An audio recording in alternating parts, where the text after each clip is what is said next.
Hello, hello, and welcome back to the Burnt Pancakes podcast, the podcast where we celebrate the mess, the mayhem, and the magic of motherhood. I'm your host, Katie Fensky, reminding moms that everyone burns their first pancake. Today, we're talking about one of those exciting and anxiety inducing milestones, starting solid foods. If you have ever stared at a banana wondering if it's a choking hazard, or if you have felt personally victimized by your baby launching avocado across the room, then this episode is for you. I'm joined by Cinthia Scott, a registered dietitian, lactation consultant, mom, and co author of the book Baby Leads the Way, written with pediatrician Dr. Krupa Playforth. Together, they've created a science backed, judgment free guide to help parents navigate introducing solid foods without losing their minds. We're diving into everything from when to start solid foods to food allergies and why it's actually okay for babies to feed themselves. This conversation is packed with practical tips, myth busting facts, and a whole lot of encouragement. So please enjoy. Hello, Cinthia. Welcome to the podcast. Hi, thanks so much for having me. Love it. Why don't we, before we get into all things feeding babies, why don't you start by telling us where you're from and how old your kids are? Yeah, okay, so I am currently in Georgia. I am living in Augusta, Georgia, and I have two boys. One is 6 and one is 3 years old. Oh, so fun. Well, I have two of mine home from school today, so I'm hoping they don't interrupt us. I had a little cough this weekend, so Well, dealing with that. the fact that you're even trying to do it with them in the house is Yeah. huge. They're actually like on the mends right now. It's just like can't quite send them back to school Yeah. yet. So I'm like, you guys just chill over there. So fingers crossed. We'll see how we do. Okay, let's talk feeding babies because my oldest is 11. So about 10 years ago is when he started solid foods. And I started doing my research and realized that purees aren't the only way to go. And it was fascinating to me, like the reasons why and stuff. So I can't wait to dive into this. So why don't you tell us a little bit about the new trend, the solid food trend for babies? Yeah, so I think that we talk about it being a trend quite a bit, and I think that's because it's much more common in the US now, but I think if we really look back far enough back in history, like it was actually what we were doing before purees. Yes. And so, we were modifying babies' meals based on what we were eating. And so I do Mhm. think it's very big again now, and I think that's important and it should be because we want our children to get exposed to a lot of different textures and types of food during that adventurous eating period when we're starting solids. It's important for them to get accustomed to a bunch of different things because we're shaping taste preferences. And research is showing that this may reduce fussy eating habits, potentially help with picky eating down the road. And so, yes, I think it's very popular right now. I think there's a lot of team baby led feeding and team purees. And I don't think you have to choose a team. You can definitely do both if you want to. So, yeah. I like that. I think the thing that I read that was the most aha to me, because before I had kids, I just assumed like baby food's the way to start. Like I hadn't looked into it. But they said that purees weren't the thing or wasn't common until blenders and food processors were developed.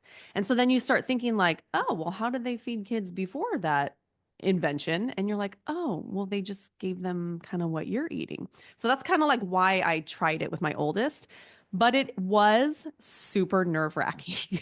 I was so nervous about choking. So, like, what can you do, or what do you tell parents who are afraid their children are going to choke if you give them, like, literally solid food instead of purees? Well, I think first off is we're making sure that the child is developmentally ready for solids before we're giving them to them. So I Okay. know a lot of people will hear that you need to start at 4 months, and that's not something we recommend as a team of pediatric feeding specialists. We recommend around 6 months with all signs of readiness. So we want your child to be able to sit unassisted. We want good head and neck control, and we want them to be able to reach down, pick up food, and bring it to mouth. Those are signs we're looking for before we're introducing any type of finger food. Okay. And then also, if we're making sure that we're cooking the food appropriately. So the finger foods that we're giving, we should be able to pick up and squish easily between our fingers. And so that's what we call like the smush test. That's a good way to Mhm. determine if the food is safe for baby or not.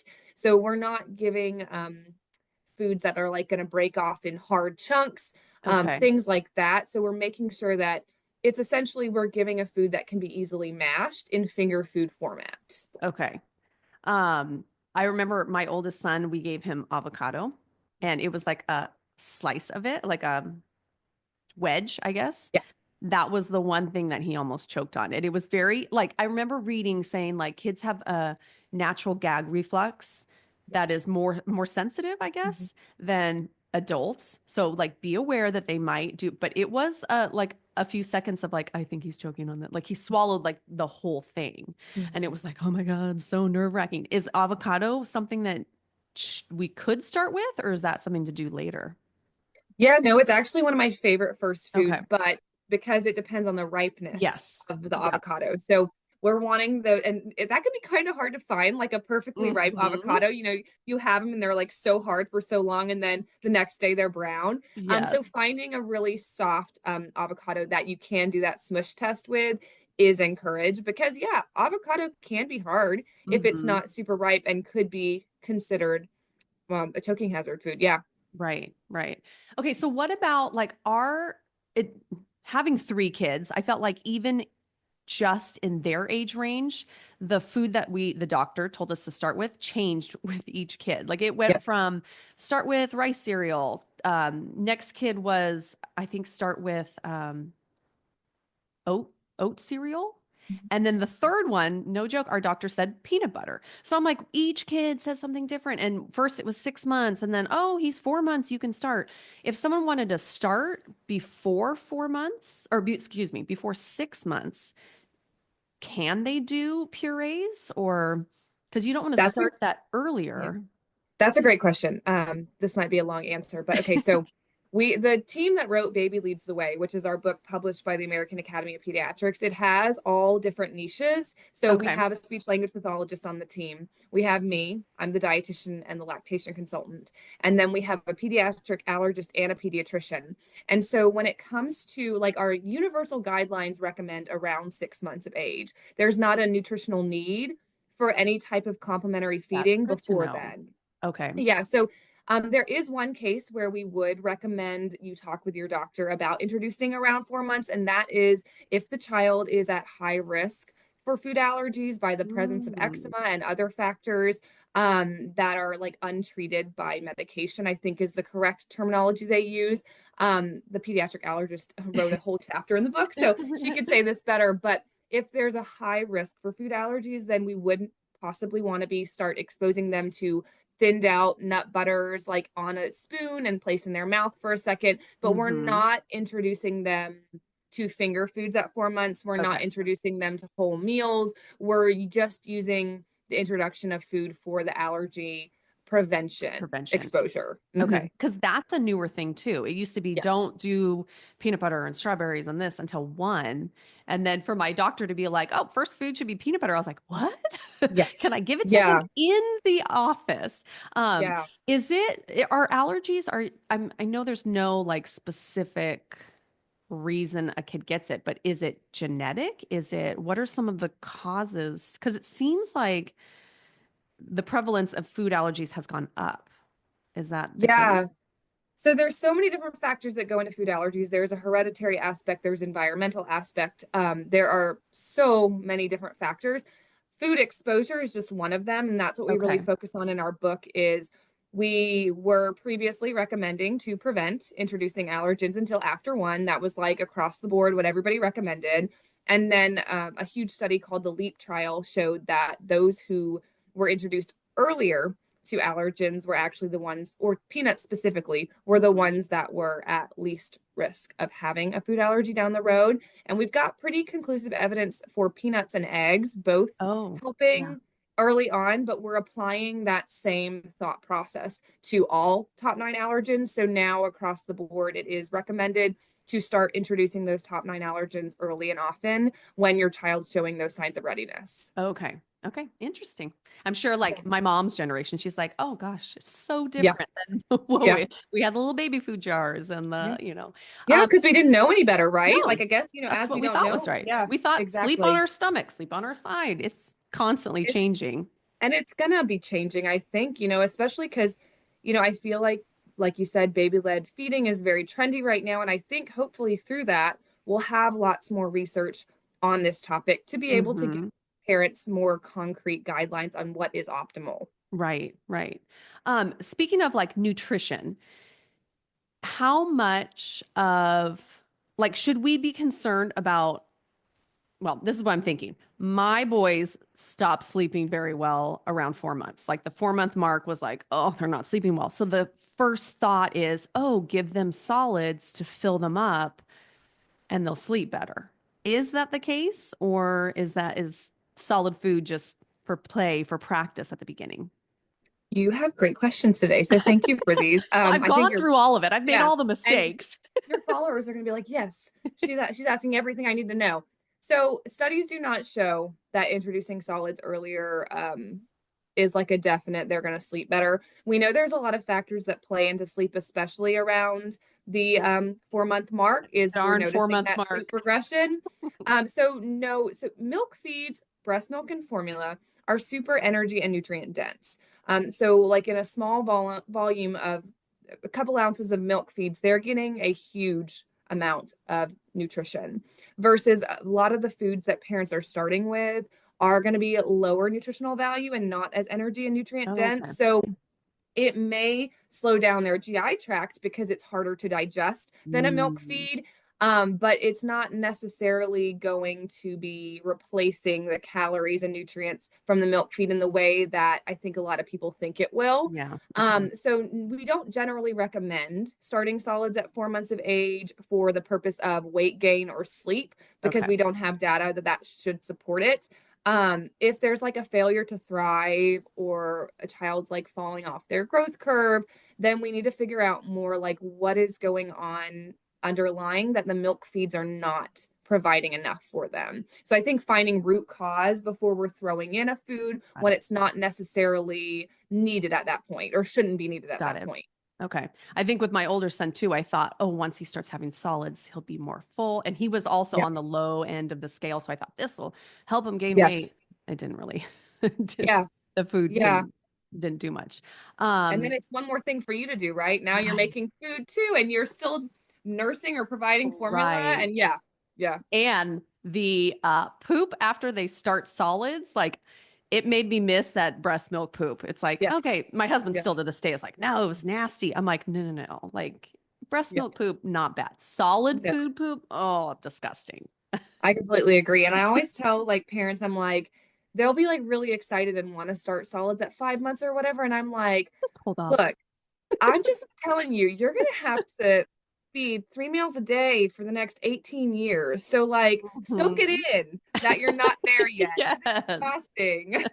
Yeah, and it's messy and it's extra prep. Um, is it still the case that you introduce one food for 3 days and then the next food just to check for allergies, or are you like just dabble with everything? Is that still what we recommend? So for top 9 allergens, we are recommending those be introduced one at a time, but there Okay. is not a need for a 3 to 5 day waiting period. Studies show that most allergic reactions are going to occur within minutes to a couple hours after Oh, exposure. So there really isn't a need to wait 3 to 5 days. okay. You'll know if your child is having an allergic reaction before then. So and when it comes to low risk allergen foods, so those foods that are not top 9 allergens, there is actually, we can introduce multiple of those at a time on first exposure if you want to offer more variety and diet diversity.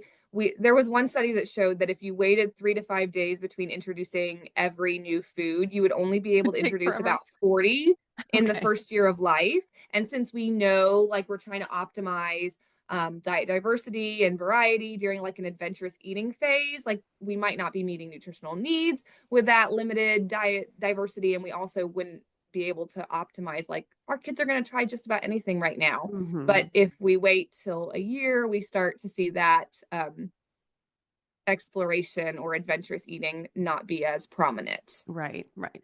What do you say about like if you introduce a food? So my middle applesauce was just like, bleh. He like, I have the cutest video. I show him all the time where I like tried to give him applesauce and avocado, I think. And he just was like, whoa, like, I can't do it. Is it just like keep introducing it and they might be okay with it? Or is it like, he does not like applesauce. Let's go on to the next thing. No, we definitely want to keep exposing.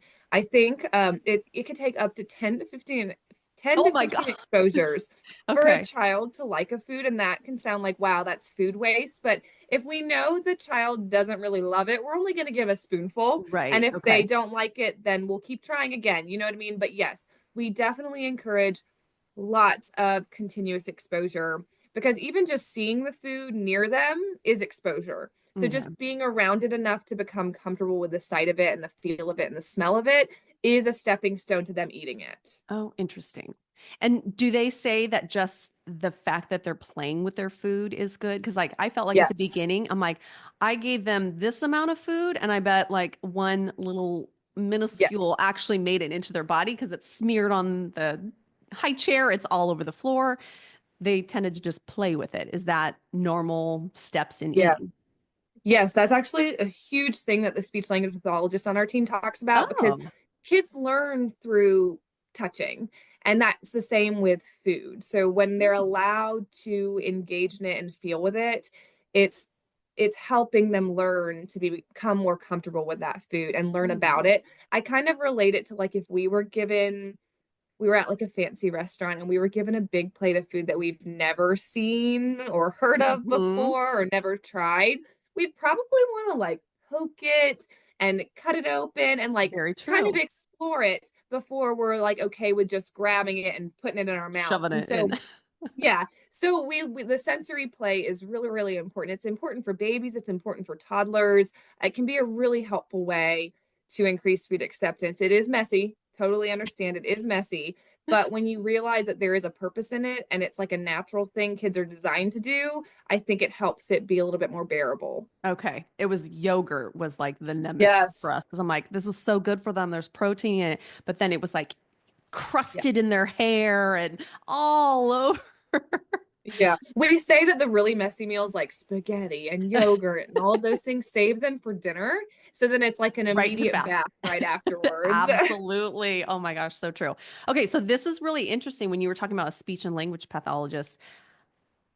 Does feeding have a lot to do with like speech delays or speech impediments? Because I wouldn't have even thought like, oh, get a speech therapist into the book. So I think there's different I think feeding therapists, speech therapists, they're I think a speech language pathologist, if I'm saying this correctly, you can go into the focus on speech or you can go into the focus on feeding. You can kind of have like Okay. Okay.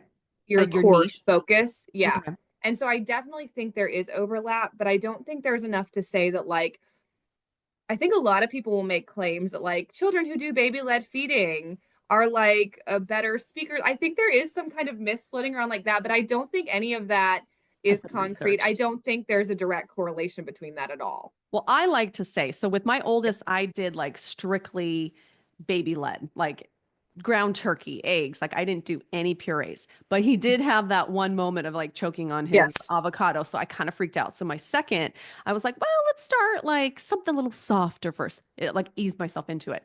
My oldest is so coordinated, like hand-eye Yes. coordination, which may have nothing to do with how I fed him, but I still think like I think I made him very coordinated by giving him No, you could have. Yeah, giving him turkey to eat at at such a give little yourself age. a praise for that because we definitely, that is one of the positives of baby-led feeding is we are allowing that hand-eye motor coordination and encouraging gross motor skills.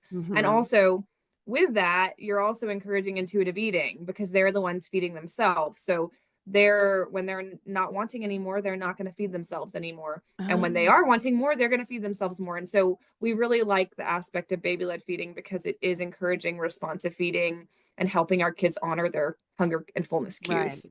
And like independence. I like the fact that it was Yes. like, I'm reaching for it, even though it was half the time like, how do they get it Yep. into their little mouth? It was so cute. Like they would grab it and then kind of like unwrap their hand and do it. But instead of just like, with the spoon, it was very Yes. interesting. Um, how do you use solids to prevent picky eaters? So, like, do you see more kids who have gone this route are less picky eaters? Like, I noticed my kids ate great for the first year. And then after that first year is when they started to become more picky. And now, like, my oldest, I can say, like, eat this. This is what's for dinner. And pretty much get it. My 5-year-old still is kind of like, I don't like this. I don't want to try it. How do you Yeah. prevent picky eaters?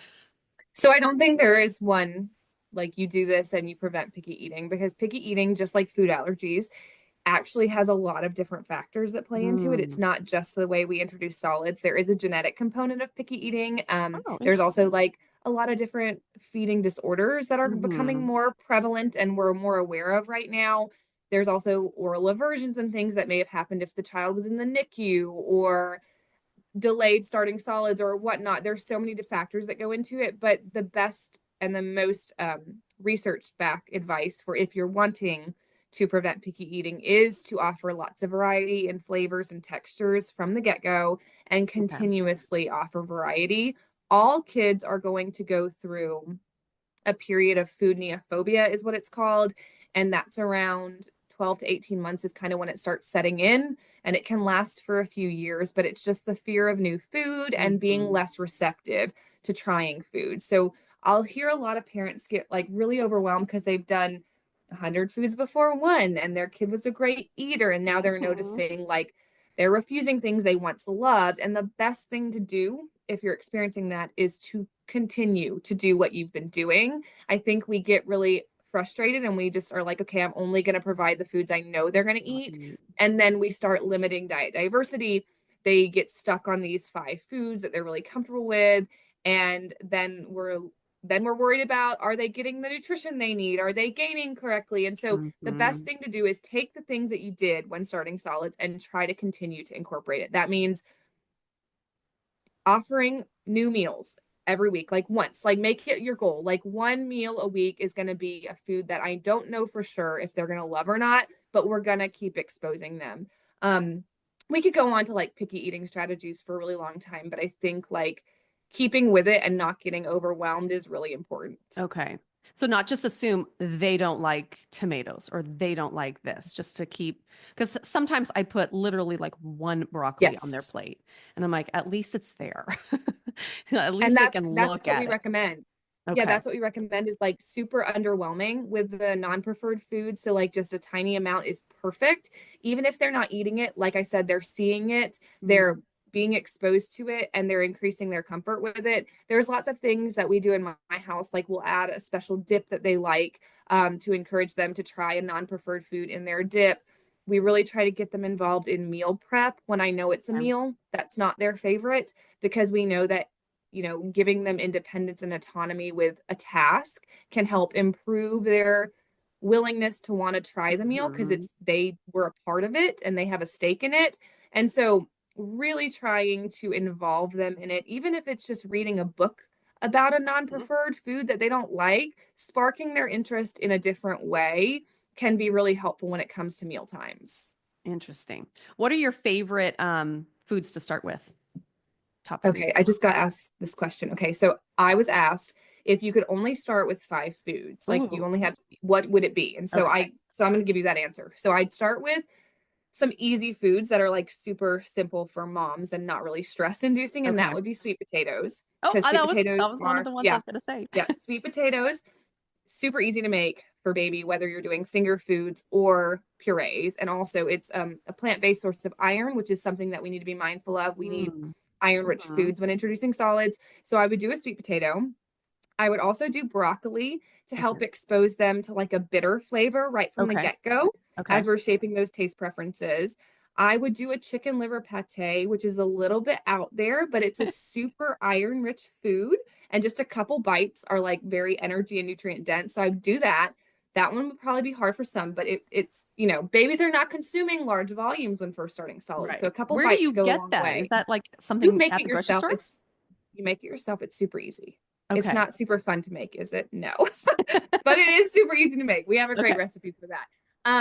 Then my other two would be banana, once Mm. again, super easy to feed, and avocado for Okay. that healthy fat they need. Yeah. Okay. And that to me sounds so much more doable than I have to prep all of this solid food. Like you can make an entire sweet potato and it lasts a couple days and it's ready to go. Because that was one thing that like kind of overwhelmed me at first was like, how am I going to have all of his food ready? And then also he at the time he was in daycare. So it's like then I have to Yes. send him with all this food and Yes. it felt like a lot. Yeah. And that saves from having to do like the puree thing because that felt like a lot. My boys also loved blueberries. Mhm. Okay, That's a but favorite. do you recommend though, because this was something my mother-in-law said, so I'm not sure if this is still the truth, but she introduced like a lot of the vegetables first and then the sweeter fruit later. Is that like a theory that people use, like save the sweeter stuff so that they get Yeah, used to the I non-sweet? I think that was very much like a cultural, like everybody used to recommend that veggies before fruits because you're gonna make your child prefer fruits if you give them first. Well, there's actually no data on that. Like there's no research that shows that.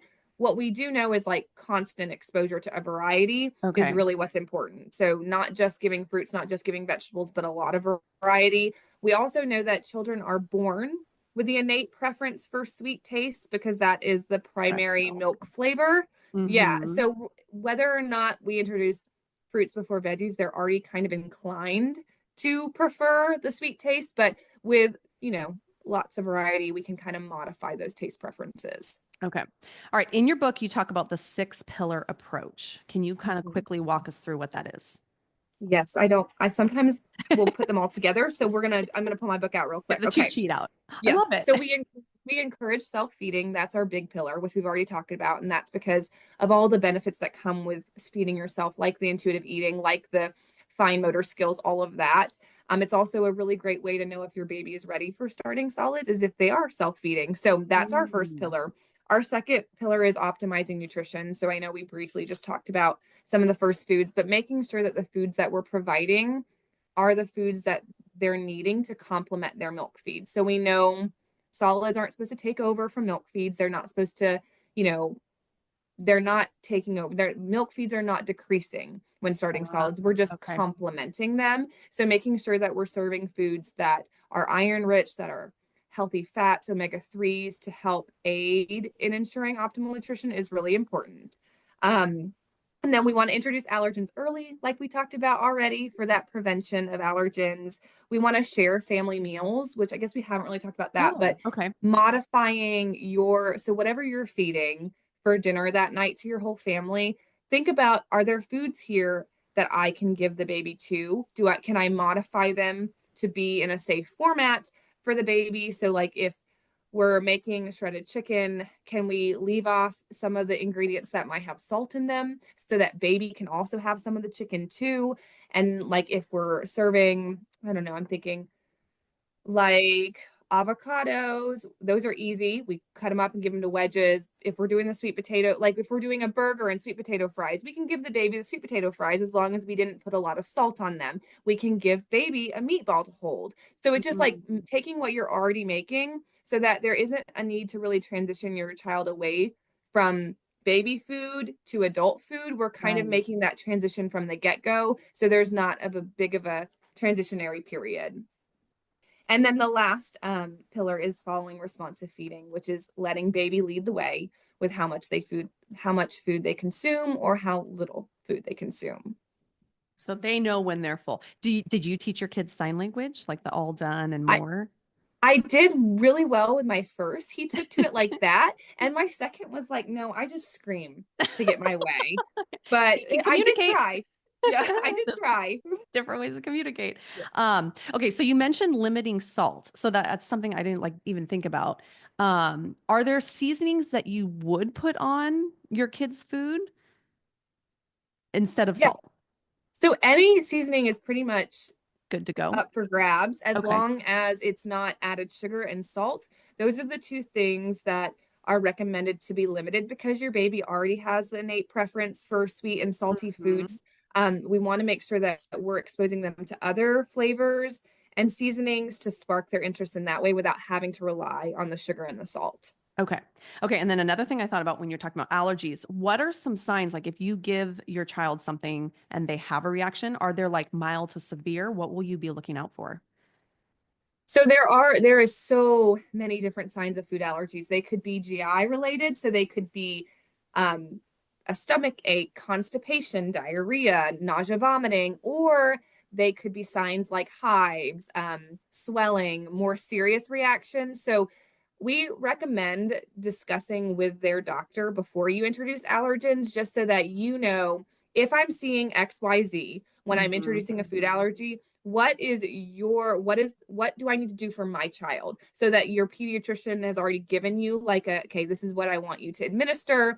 Got Do it. I want you to go to the emergency room? I think that's really important for parents to have that discussion before introducing allergens, because they could just be mild or they could be serious. And we want you to already feel like prepared with a plan Mhm. in place of what to do if you see these symptoms. Do you also have that in your book? Kind of like Yes. okay. Yes. We Because I have a feel like if I chart. were a new parent right Yes. now, I would be reading your book prior to starting this just to get Yes. like the gist of what everything needs to be. Yeah, the pediatric allergist did a phenomenal job. She even went through like the different types of food allergies, Mm. the best ways to introduce each type of food allergy, and she has a chart in here on the different reactions of Okay. food allergies. So our book is very evidence-based, but it's also very practical. So there's not like you're not gonna like be picking out like this isn't like hard to read. It's got lots of Mhm. pictures and charts to make it easy and very like you could read a chapter while you're nursing your baby or giving your formula baby a bottle. So it's really practical and easy to apply Right. information. Moms don't have time for